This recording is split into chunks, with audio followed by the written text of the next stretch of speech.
Hello and welcome to Andrew Broussard Watercolors. Today we're going to do a watercolor landscape experiment focusing on a tonalist landscape style. In front of me I have a quarter sheet of Stonehenge aqua. I'm covering it with a lot of water. I have it clipped down with binder clips. It's 140-pound paper and it is 100% cotton and it's cold press. The approach that I'm going to take is the standard approach that I always describe in regards to the oil painters Stuart Davies and Dennis Sheehan, but using it in watercolor, where I'm going to wipe on and wipe off and kind of go back and forth using the Ranson hake brush. Channel updates. I think I had talked about the New Year's resolutions, and today's Wednesday afternoon. In my evenings, I have been drinking chamomile tea. In the morning, I've been drinking kind of English breakfast. That's the one I've been playing around with, kind of like the black teas. If you saw that video, besides art goals, my one goal was to move away from kind of those really highly caffeinated energy drinks. So been doing that in the morning, the black teas, and then the chamomile at night. So, light red oxide. My idea here is to try to get that vibrant red tonalist sunset with that and lemon yellow. So here I am just feeding it in. I don't have a composition in mind, but this is if we had water reflected and we had the sky there.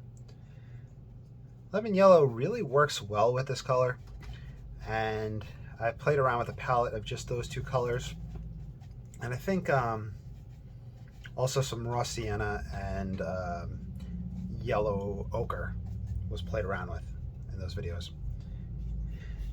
In this one I'm just going to focus on these two as well as kind of the umber earth tones. Let's bring this up.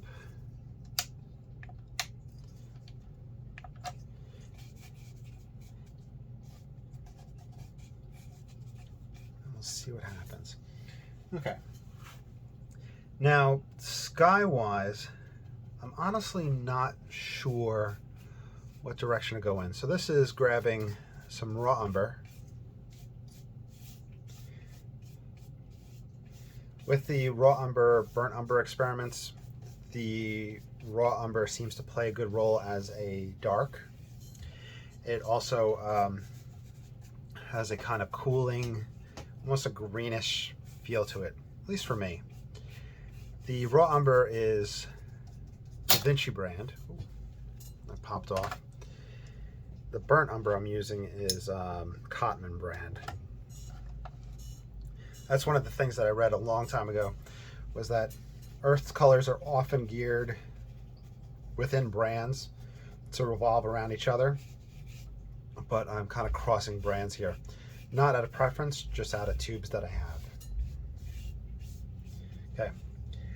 I will say it is looking quite muddy and ugly at this moment, but the goal is to get everything in place and kind of create the composition first. See what's going to work for us.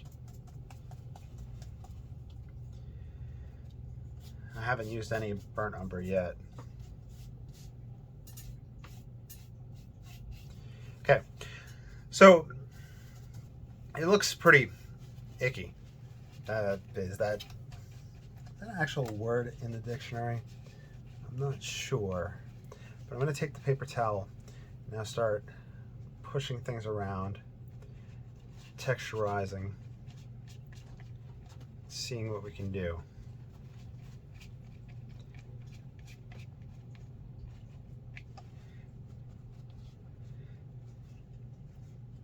And recently started a series of videos exploring composition within landscape painting, And it's going to be other styles too beyond that. But the first video was the Steelyard composition. I think we'll utilize that, where we'll have a big old main focus tree near the center of the painting, and I'm going to get looser with it. Big old main focus tree. We'll set a tree on the side to balance it out, a smaller one near the edge.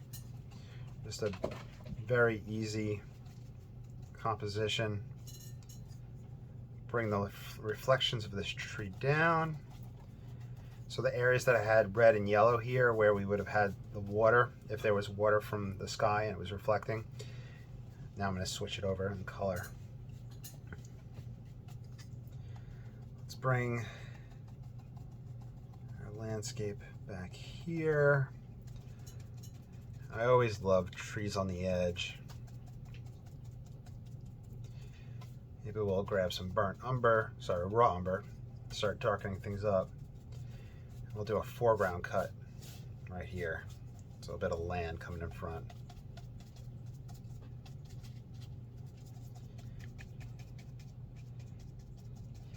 With the paper towel, we pulled out moisture in some of our spots, so we just have to be aware of that. We could add moisture back in because we have so much water on the hake brush.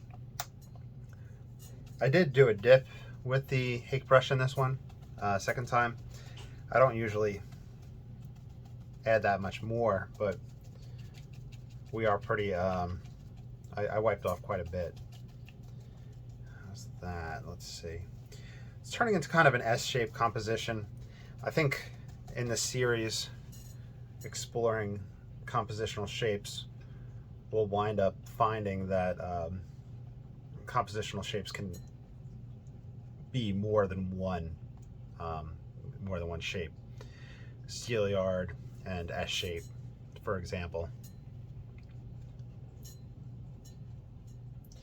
And speaking of the Steelyard, I saw a beautiful example when I was looking online of some Fantin Latour.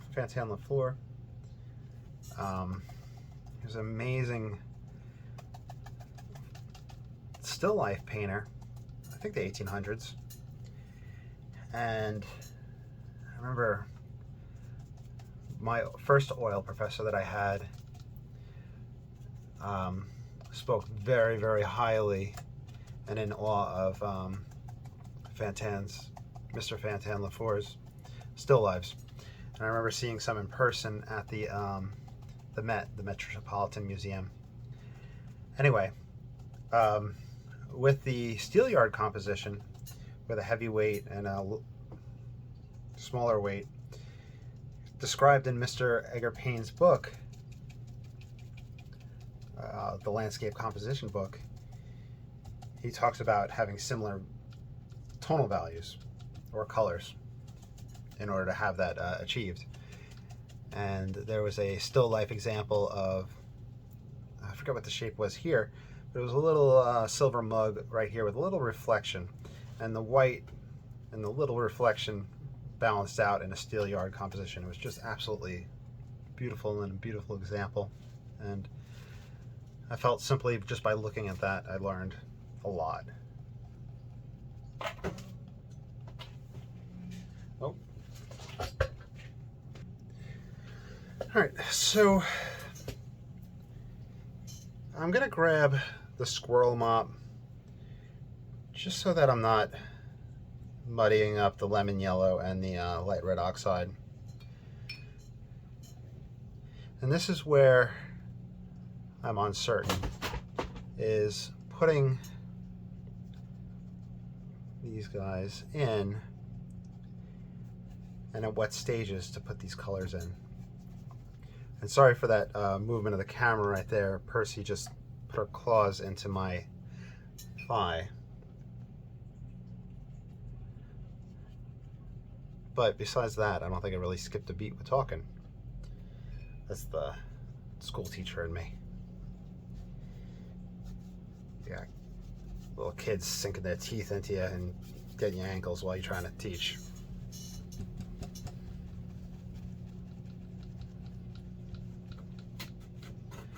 All right, pulling up what we had just put in, because we just added water in that spot. It really does add some interesting texture. It gives it an old master look, but it's not keeping that glow that I want for that sunset, for that horizon line.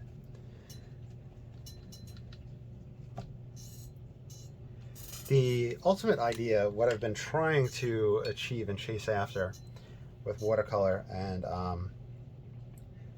have so far not succeeded, and I've been experimenting with it long term, is different ways in which we can get that brilliant sunset, but the brilliant sunset still sits back.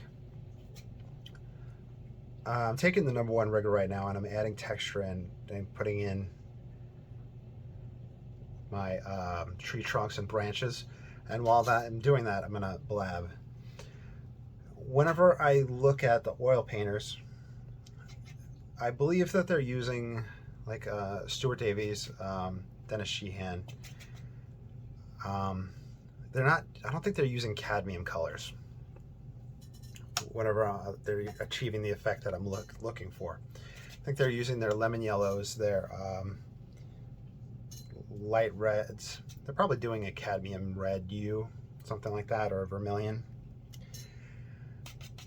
But regardless, the masters from the 1800s probably were using cadmium colors back here. Now with the watercolors, the cadmium colors feel very opaque. And I feel that that opacity often pushes that skyline forward in the painting. What I'm saying is this, and I apologize for being all over the place. I'm trying to find the right words for something that I've been struggling with for a long time. Is that the sunset is so warm in value, and the reds and the yellows for me want to pop forward. The trees, the dark, the that hush that's sitting over the land as that sun is setting is often cooler colors. So that warm versus the cool, I'm struggling to push those back and forth. That's what I've been dealing with. And when opacity starts playing in with watercolors, meaning the cadmium colors that are opaque, I often feel that they want to push forward in the picture plane. Paper towel right here pulling up some. So I hope I explained that. I hope that made sense. What my really underlying goal has been with a lot of experimentation, besides looking at color combinations just for the sole purpose of time of year enjoyment, seeing what works together for simplicity to get monochromatic paintings or two-color paintings, so we're not struggling with a big palette. In this case, we're just working with 4 colors. Obviously, the palette is limited in the fact that there's no blue, and if we had something that was glaringly blue in it, we wouldn't be able to achieve that.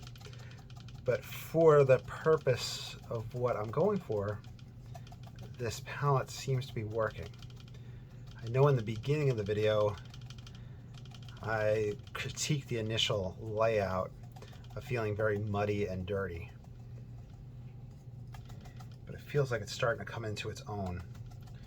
We haven't done any dry offs, and I've just been blabbing and just adding texture in.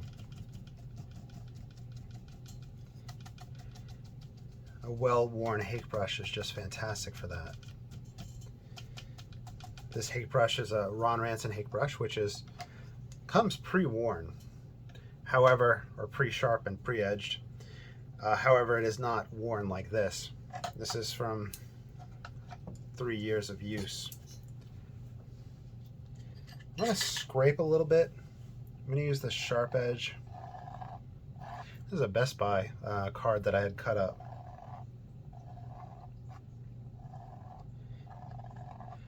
haven't really, I think I bought my last computer from Best Buy, but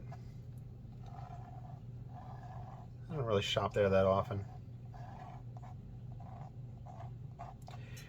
Actually, my digital camera, my DSLR, the Canon Rebel, not sure the exact model off the top of the head. I got it back in probably 2008. I still have that. I got that from Best Buy.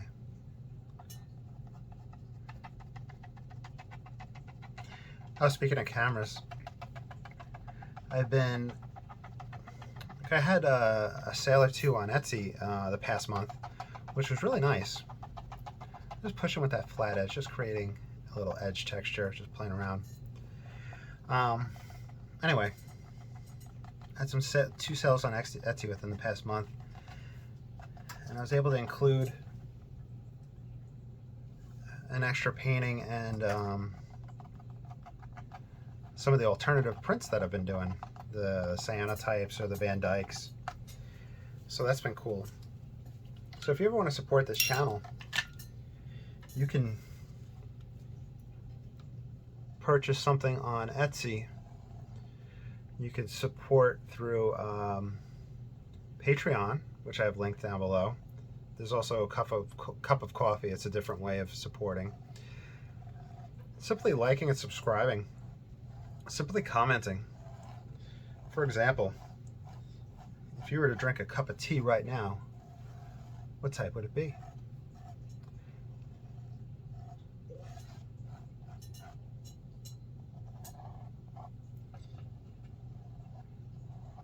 I haven't had a sip of my chamomile yet.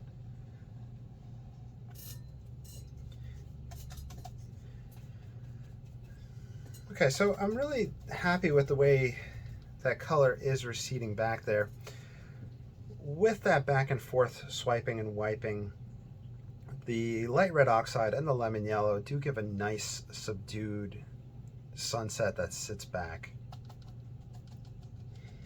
Is it the popping sunset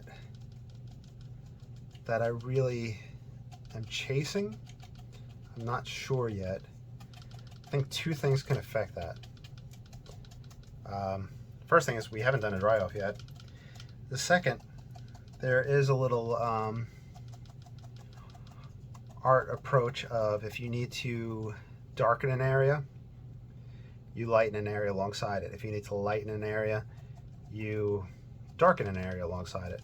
So maybe as we build up the dark tones of these trees, it might bring out that sunset more.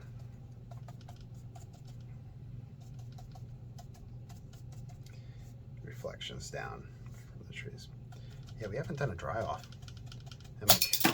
And that's the second time I've done that. There must be a ghost. I think now would be a good time for a pause and a dry off. We'll see. I can bring a little bit of those lines down. The pause earlier was because I allowed the cats in the art room and Harrison was trying to climb up onto some paintings. All right, let's pause for a dry off. Okay, so we did the dry off. We had the lightning take place. I'm going to put out some fresh raw umber. I'm going to rely on that heavily for my darks. I could put out fresh burnt umber too. We'll see how much we wind up using of that. So at this point I'm going to put texture in and try to build up my darker values.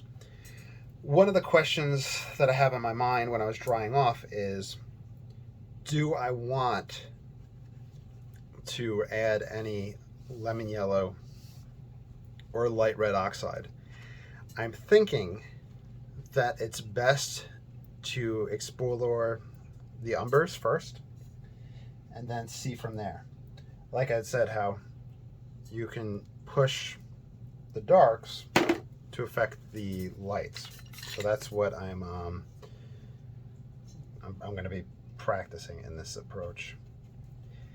So Here is some raw umber, pretty much straight from the tube.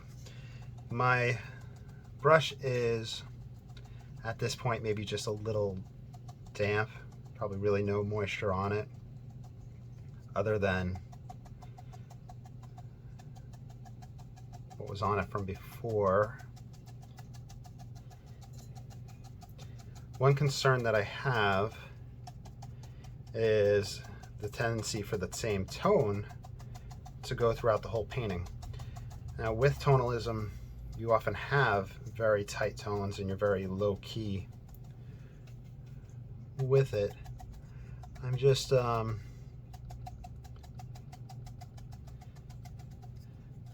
probably having to rely on texture for interest. I do have some other pigment on the brush still. It's probably some burnt umber. And as I say that, I'm going to grab some burnt umber. I'm going to say, you are welcome to follow along with any one of these videos that I do. You are more than welcome to, and you have my express permission to sign anything with your own name of anything you do from my channel. You painted it, it's yours, you have my permission to sell it and sign it, etc. I want you guys to be successful, and I want you guys to have money for art supplies. You know, art supplies are expensive, and with the new year coming in, I'm sure we're going to see prices going up. I think, you know, every year prices go up on art supplies. And that being said, you know, if you want to support the channel, you can. But if you do anything from it, I would love to see your results.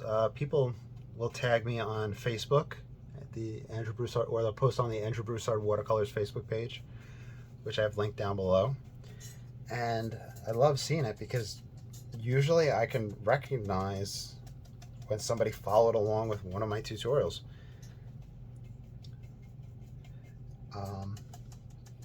Also on Instagram, it's really nice getting those shout outs whenever people follow along and to see what you guys did. And it's to see the different approaches. Somebody had shared one recently where they didn't use the same colors as me, but they used the same composition and texture. And it was just really cool seeing it with a different palette.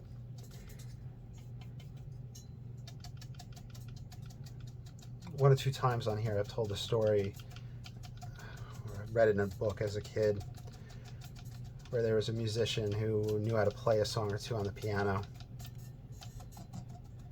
and he was playing in public and had to play longer. It was like a little lounge bar or something like that. So what he did was change up the key. It was the same song in different scales, and from what I understand, that changes it completely, or at least the people never noticed and never got bored of it. Let's use the #1 rigger.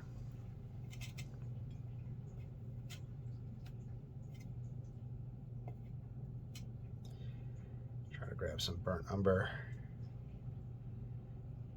Put some parts that'll kind of sit in front a little bit more and pop a little bit forward.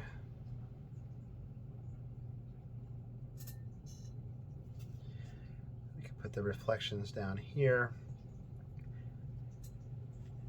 And that's something when I mentioned about the different approaches we can take in this stage, that type of application of the lemon yellow and the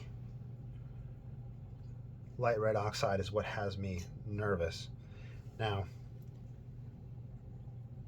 I am a firm believer in that you shouldn't baby your painting, especially with the fast and loose style. You know, you can paint it more times in the day that you could get exhausted. You'd get exhausted of the composition, where you'd get so many different tries at it. So don't be afraid to experiment and explore. That being said, I'm afraid in the aspect of I want to see how it looks against this application of my umbers. And I don't want to have too many variables at once.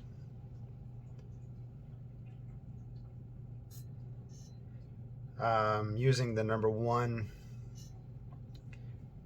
I was tempted to switch to the number 4, which will hold more pigment and does a thicker line, but the trade-off for me is holding more pigment and getting more down at once, and not spending as much time, especially in regards to filming YouTube videos. There's a limit to how long people want to watch. Excuse me. But that being said, I feel like the finer, delicate touch of the number 1 is working as I aggressively dry brush sideways.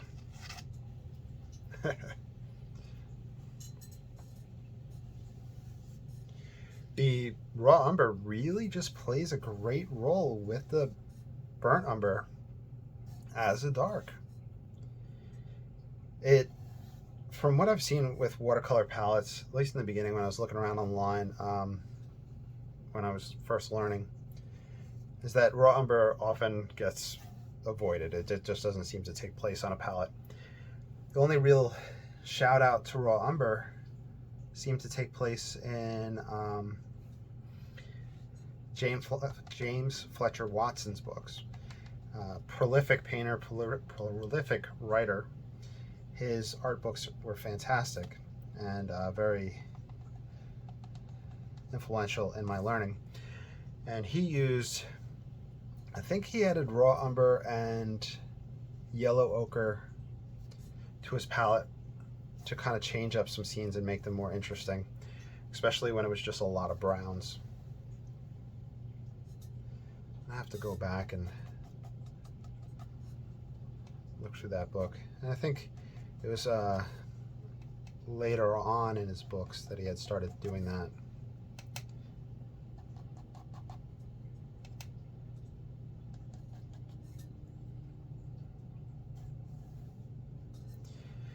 Let's see. Let me do a dry off. Okay, so we're 27 minutes in, and I don't want to keep you guys long. So let's decision time. I have the squirrel mop here. I'm thinking, do I want to do that? Do I want the number 4 rigger? Let's grab some lemon yellow and let's go for it. Let's see how it looks against what's already there.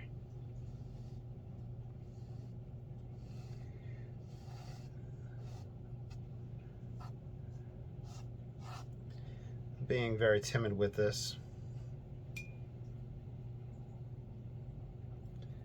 Just applying it sideways.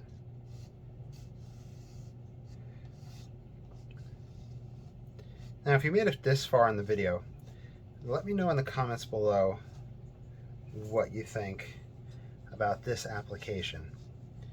Should I have pursued it further?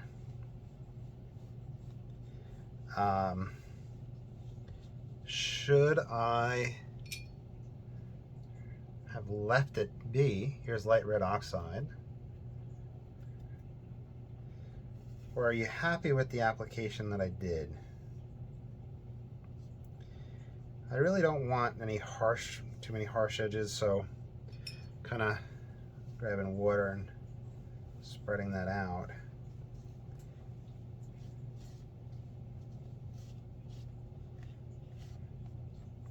I don't know if I would do this in the sky. I think in the water it's fine. I'll bring it over onto the land a little bit. I'll let those forms mesh. I don't have any pure clean water, but there we go.